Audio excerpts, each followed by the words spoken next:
जय हिंद मित्रांनो, स्वागत आहे आपलं गुरुजी यूट्यूब चॅनलवर। मित्रांनो, सध्या पेसा पद भरती संदर्भात बरेचसे उमेदवार विचारणा करत आहे की जे काही पेसा पद भरती सध्या बघा या ठिकाणी झालेली आहे आणि त्या अनुषंगाने आपल्याला माहिती आहे की जे सध्या मानधन तत्वावरती जो GR सध्या पास झाला बरोबर, आणि त्या अनुषंगाने जी काही नियुक्ती आहे तर ती नियुक्ती सध्या पेसा क्षेत्रातील जे काही 17 संवर्ग येतात, मग त्याच्यामध्ये शिक्षक भरती असेल, तलाठी भरती असेल किंवा आरोग्यसेवक असेल, इतर जे काही सध्या बघा वनरक्षक असेल, अशा संपूर्ण 17 संवर्गाचे जे काही नियुक्त्या आहेत तर त्या नियुक्त्या ठिकाणी मिळाले आहे। परंतु इथं बघा नियुक्ती जरी मिळाली आहे तर ह्या ठिकाणी जी काही महत्त्वाचा जो प्रॉब्लेम ह्या ठिकाणी क्रिएट झालेला आहे तो म्हणजे मानधनाचा बरोबर। तर मानधन जे आहे म्हणजे जे काही सध्या मानधन तत्वावरती जो GR होता आणि त्यानुसारच सध्या नियुक्ती इथं मिळालेली आहे। तर ह्याच्यामध्ये जे संवर्ग सध्या बघा ह्या ठिकाणी कार्यरत आहे तर त्या कार्यरत असलेल्या जे काही संवर्ग आहे मग त्याच्यामध्ये सर्वात जास्त बघा शिक्षक जो काही संवर्ग आहे तर तो शिक्षक संवर्ग सध्या बघा कंत्राटी स्वरूपात पेसा पद भरतीमध्ये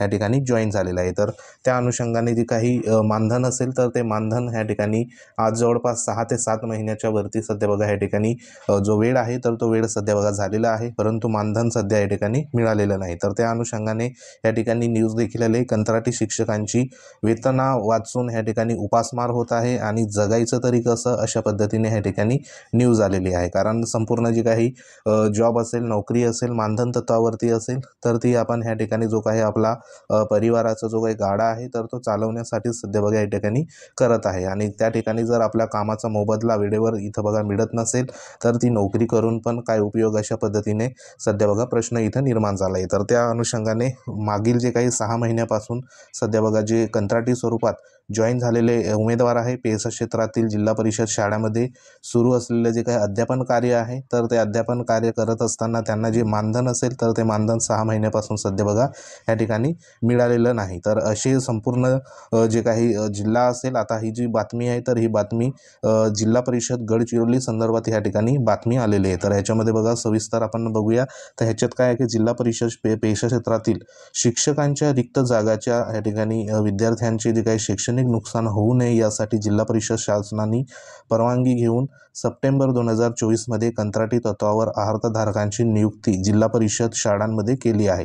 मात्र गत 8 या ठिकाणी महिन्याच्या कालावधीत या कंत्राटी शिक्षकांना केवळ 1.5 महिन्याचे मानधन ह्या ठिकाणी दिले आहे। 6.5 महिन्याचे मानधन अजूनपर्यंत दिलेले नाही। म्हणजे इथे जवळपास जे काही नियुक्त होऊन इथे 8 महिन्याचा कालावधी सध्या बघा झालेला आहे, परंतु इथं जे काही मानधन असेल तर ते तुटपुंज म्हणजे 1.5 महिन्याचं मानधन सध्या बघा इथं मिळालेलं आहे आणि मागील 6 ते 7 महिन्याचं जे मानधन असेल तर ते मानधन सध्या बघा इथं मिळालेलं नाही। तर एक प्रकारे या ठिकाणी जगायचं कसं, कारण शाळेवर येण्या जाण्यासाठी जे काही खर्च असेल तर तो खर्च सध्या बघा इथं लागत असतो।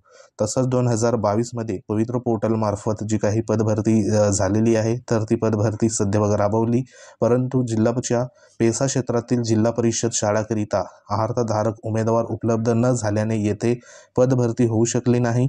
याचा विपरीत परिणाम विद्यार्थ्यांच्या अध्ययनावर झाला। याच वेळी मुख्यमंत्री युवा प्रशिक्षण योजनेअंतर्गत बेरोजगार युवकांना संधी देण्यात आली, तरी सुद्धा शिक्षकांची पदे रिक्त होती। या जागी कंत्राटी शिक्षक नियुक्त सध्या बघा या ठिकाणी करण्यात आले होते। तर त्या अनुषंगाने जवळपास जे काही शिक्षक आहेत तर ते शिक्षक म्हणजे 569 कंत्राटी शिक्षक जे आहेत तर ते सध्या बघा या ठिकाणी जिल्हा परिषद गडचिरोलीमध्ये नियुक्त करण्यात आलेले आहे आणि त्यांना सध्या बघा जे काही मानधन असेल तर ते मानधन सध्या या ठिकाणी 1 ते 1.5 महिन्याचंच भेटलेलं आहे, परंतु इतर जे काही 6 ते 7 महिन्याचं जे मानधन असेल तर ते सध्या बघा इथं मिळालेलं नाही। म्हणजे एक प्रकारे शिक्षकांना मान तर मिळाला, परंतु धन केव्हा मिळेल असा प्रश्न सध्या बघा जे काही विद्यार्थी शिक्षक आहे तर त्यांच्याकडून विचारण्यात येत आहे। तर नियमित जे काही शिक्षक सध्या बघा ह्याच्यामध्ये सुगम म्हणजे जो काही नियमित शिक्षक जे आहे तर ते सुगममध्ये आणि कंत्राटीची बदली दुर्गम भागात असा देखील प्रकार सध्या बघा झालेला आपल्याला पाहायला मिळतोय।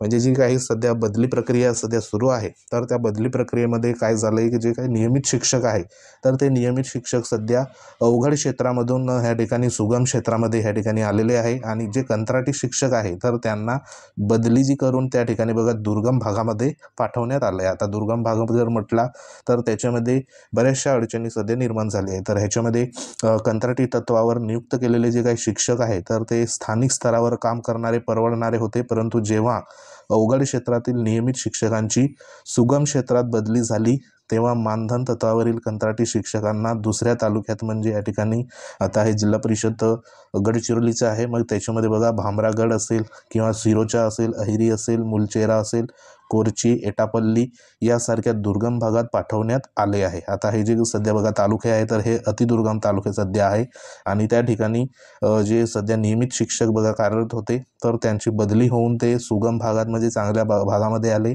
आणि जे कंत्राटी शिक्षक होते तर त्यांना दुर्गम भागामध्ये पाठवण्यात आलं आहे। आणि ह्याच्यामध्ये जे काही 15,000 रुपये मानधनामध्ये काय परवडणार असा सवाल सध्या बघा दुर्गम भागात बदली झालेल्या कंत्राटी शिक्षकांना आर्थिक अडचणी ह्या ठिकाणी निर्माण झालेली आहे। म्हणजे आता त्या ठिकाणी स्थानिक सध्या बघा कंत्राटी पदभरतीमध्ये स्थानिक जी काही एरिया होता तर तो एरिया सध्या मिळत होता, परंतु मध्यंतरी आता बदली प्रक्रिया इथं होत आहे आणि त्या अनुषंगाने जे काही दुर्गम क्षेत्रामध्ये जे शिक्षक ऑलरेडी कार्यरत होते तर ते शिक्षक सध्या बघा या ठिकाणी सुगम क्षेत्रामध्ये ट्रान्सफर झाल्यामुळे जे काही कंत्राटी स्वरूपात जे शिक्षक आहेत तर त्यांना आता अतिदुर्गम भागात सध्या पाठवण्यात आलं आहे।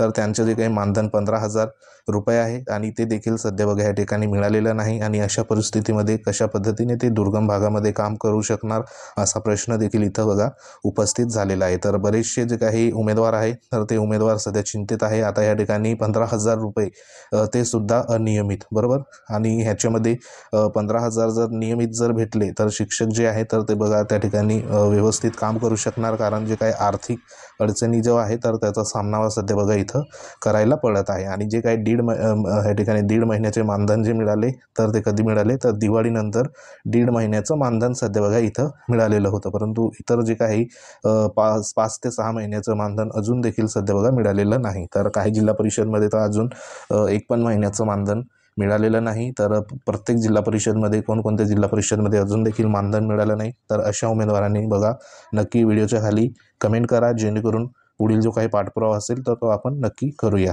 तर सध्या या ठिकाणी जिल्हा परिषद ही गडचिरोलीची सध्या या ठिकाणी कहाणी आहे। तर ह्याच्यामध्ये बरेचसे जे काही कंत्राटी शिक्षक आहे तर त्यांचं स्टेटमेंट देखील आलेलं आहे। तर या ठिकाणी बघा दुसऱ्या गावात अध्यापन करताना प्रवास खर्च किंवा निवास खर्च येतो, हा खर्च भागवणे कठीण होते। शासनाने कंत्राटी शिक्षकांना नियमित मानधन द्यावे अशा पद्धतीने या ठिकाणी जे काही कंत्राटी शिक्षक आहे तर त्यांनी सध्या बघा स्टेटमेंट दिलेलं आहे।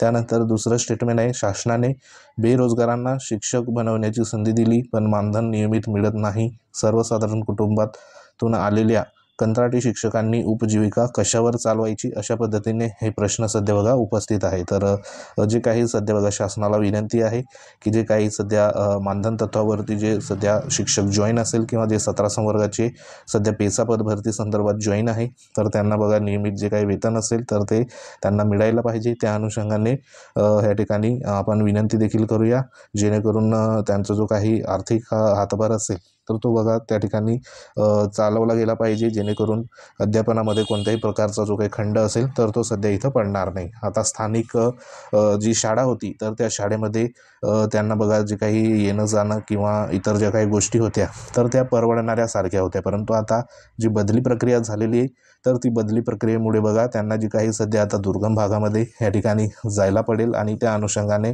एकतर वर या ठिकाणी कोणत्याही प्रकारचं मानधन सध्या बघा मिळालेलं नाही आणि परत या ठिकाणी जे काही दुर्गम क्षेत्रामध्ये बदली करून पाठवल्यामुळे त्या ठिकाणी जे काही महिनाभर कशा पद्धतीने जायचं तर हा देखील प्रश्न सध्या बघा उपस्थित इथं झालेला आहे। एक प्रकारे आर्थिक अडचणी निर्माण झालेल्या आहे। तर ज्या जिल्ह्यामध्ये सध्या अजून देखील बघा जे काही 17 संवर्ग आहे जर मानधन मिळालं नसेल तर त्या जिल्ह्यासंदर्भात कमेंट करा, नक्की आपण त्याच्यावरती पुढे जो काही पाठपुरावा असेल तर तो नक्की करू। तर सध्या तरी ही पेसा पद भरती संदर्भात जी काही महत्त्वाची इथं बातमी आलेली आहे की जी मानधन संदर्भात, तर ही एक बघा प्रत्येक जिल्ह्याची अवस्था अशाच पद्धतीने आपल्याला पाहायला या ठिकाणी मिळत आहे। तर सध्या पेसा पदभरती संदर्भात जे नियुक्त शिक्षक आहे तर त्या अनुषंगाने ही एक महत्त्वाची बघा बातमी होती। बातमी आवडली असेल व्हिडिओ लाईक करा, शेअर करा। तुम्ही जर आपल्या चॅनलवर नवीन असाल चॅनलला आवर्जून सबस्क्राईब करून घ्या, जेणेकरून तुम्हाला अशाच पुढे देखील अपडेट आपण देत जाऊ।